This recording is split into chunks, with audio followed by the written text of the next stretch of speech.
다음은 보수 성향 후보들 가운데서 여론조사에서 그래도 가장 잘 나오고 있는 홍준표 경남지사 얘기를 좀 하겠는데요.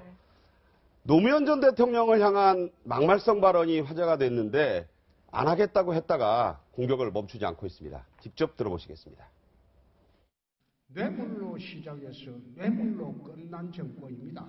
문재인 후보가 이야기하는 정권 교체는 뇌물공화국이었던 노무현 정권의 2기에 불과합니다. 대한민국이 도박공화국이었어요. 조단위의 돈을 누군가 가져갔는데 그 돈이 가져간 사람이 지금 나오질 않고 있습니다. 내가 집권하면 이거 밝히겠습니다. 누가 돈을 가져갑니까? 네, 저것이 부산이라는 점을 감안하더라도 굉장히 강도 높은 발언이었고요. 홍준표 전 지사는 또 이런 얘기를 했습니다. 박 전 대통령에게는 이렇게 얘기했는데 어떤 얘기였는지 들어보시겠습니다.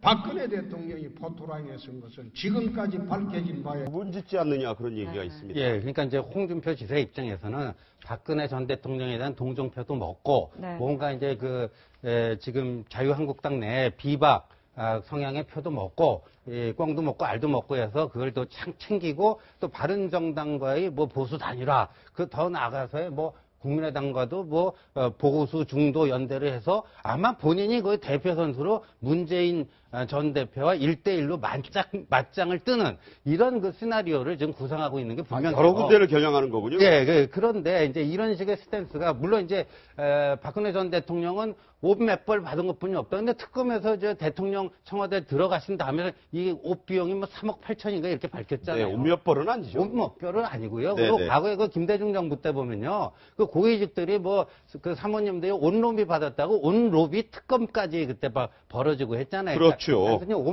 몇 벌 이렇게 얘기할 수 있는 거는 아니지 않는가 보여지는데 과연 아까 우리가 여론조사에서 또 김진태 의원의 급부상 그러니까 그 박근혜 전 대통령 동정표를 김진태한테 안 가게 하고 네. 본인 쪽으로 다 땡겨올 수 있을까? 이것도 굉장히 그 하나의 관전 포인트가 될 것 같습니다. 네. 홍준표 지사, 현 지사는 대통령 당선이 되도록 최선을 다해야 될 것 같다는 생각이 듭니다. 네. 왜냐하면 당선이 안 될 경우에는 엄청난 사법적 문제가 일으킬 수도 있습니다. 조현오 전 경찰청장이 노무현 전 대통령이 뇌물을 수수했다라고 하는 이야기를 하면서 그 망자에 대한 명예훼손 문제로 해서 실제로 실형 8개월을 살았습니다. 따라서 노무현 전 대통령에 대한 유가족들이라든가 그 관계자들이 아마 홍준표 지사에 대해서 형사 고발을 하게 될 경우에 법적인 소지에 휘말릴 가능성이 매우 높기 때문에 적절하지 못하다는 생각이 들고 물론 선거 전에 오히려 경쟁 상대가 자신을 고발하는 거가 이슈가 되기 때문에 그렇게까지는 도움을 주는 방식은 택하지 않겠지만 이 경선이 끝난 다음에 경선의 싸움판의 먼지가 끝난 다음에 사법적 처리라는 문제가 있기 때문에 저런 언행은 아주 조심해야 되지 않겠는 생각이 듭니다. 홍준표 지사가 이제 그 외연 확장을 하면서 김무성 의원을 만났다 이런 보도가 나오자 김무성 의원이 아주 경로를 하는 발언을 기자들에게 했습니다. 이게 물론 백브리핑이라고 해서요. 공개하지 말라고 했던 얘기지만 저희가 왜 기사 그렇게 써? 도대체 어떤 X야? 이렇게 얘기하면서 홍준표 지사와 만났다면서요? 라고 물었더니 저녁에 만났다. 만나서 나라 걱정 많이 같이 했다. 단일화 얘기를 했습니까? 후보 단일화? 내 입으로 한 번도 그런 얘기한 적 없다. 측근 의원, 가까운 의원 이런 식으로 제발 좀 기사 쓰지 말라. 또 언론타 됐네요.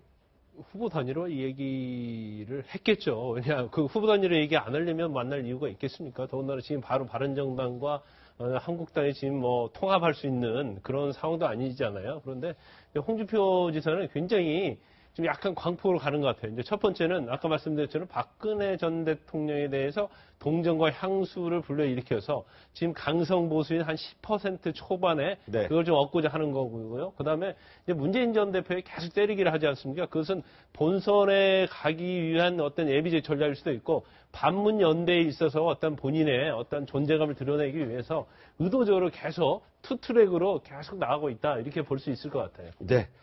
47일 앞으로 다가온 대선 전국 주말을 거치면서 더 숫자는 줄어듭니다. 더 뜨거워질 것 같은데 향방이 주목되는군요. 세 분과의 말씀은 여기까지 하겠습니다. 고맙습니다.